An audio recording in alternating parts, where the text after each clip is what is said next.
নতুন বিবাহিত একটি কনে তার স্বামীর হত্যার জন্য থানায় পরিদর্শক জেমসের কাছে রিপোর্ট লেখাতে এসেছেন। তিনি জেমসকে জানান যে তারা আজই বিয়ে করেছে। বিয়ের পর আমরা হানিমুনের জন্য একটি জঙ্গল ঘেরা হানিমুন লজের উদ্দেশ্যে রওনা দিয়েছিলাম, আর আমরা সেই ভ্রমণটা উপভোগ করছিলাম।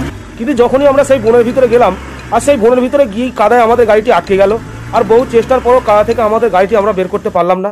আমি সাহায্যের জন্য জঙ্গলের আশেপাশে সন্ধান করতে শুরু করলাম, কিন্তু আমি সেখানে কাউকে খুঁজে পেলাম না। আর আমি যখন কোনো সাহায্য না পেয়ে আমি আমার গাড়ির কাছে ফিরে এলাম। গাড়ির কাছে ফিরে এসে দেখলাম যে আমার স্বামীটি মৃত অবস্থায় পড়ে আছে। আর সেখান থেকে বহু কষ্টে আমি আপনার কাছে রিপোর্ট লেখাতে এসেছি।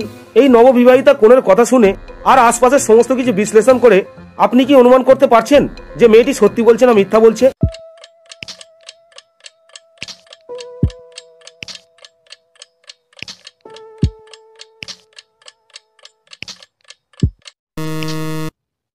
এই মহিলাটি বলেছে যে তার গাড়িটি কাদায় পড়ে গেছে এবং বহু চেষ্টার পরেও তারা কাদা থেকে গাড়িটিকে বের করতে পারেনি। এনাদের গাড়িটি যদি কাদায় পড়তো আর এনারা যদি কাদা থেকে সেই গাড়িটিকে বের করার চেষ্টা করতো, তাহলে এই মহিলার পোশাকে কোনো কাদার চিহ্ন নেই কেন? অথবা ইনি মিথ্যা কথা বলছেন।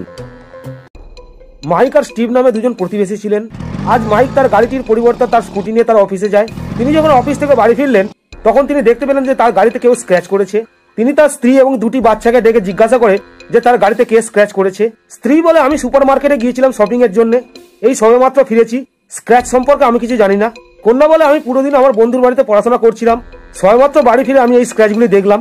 পুত্র বলে, আমি স্টিভ চাঁদের বাড়িতে গিয়ে তার ছেলের সাথে খেলছিলাম, আমি স্ক্র্যাচ সম্পর্কে কিছু জানি না। এখন আপনি কি এই তিনজনের দিকে তাকিয়ে চোরকে শনাক্ত করতে পারেন যে এই স্ক্র্যাচগুলি কে করেছে?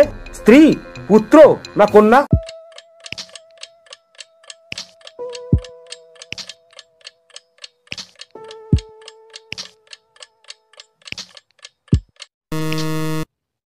স্টিভের বাড়িতে তালা বন্ধ ছিল, তাহলে মাইকের ছেলে স্টিভের বাড়িতে গিয়ে তার ছেলের সাথে কিভাবে খেলছিল?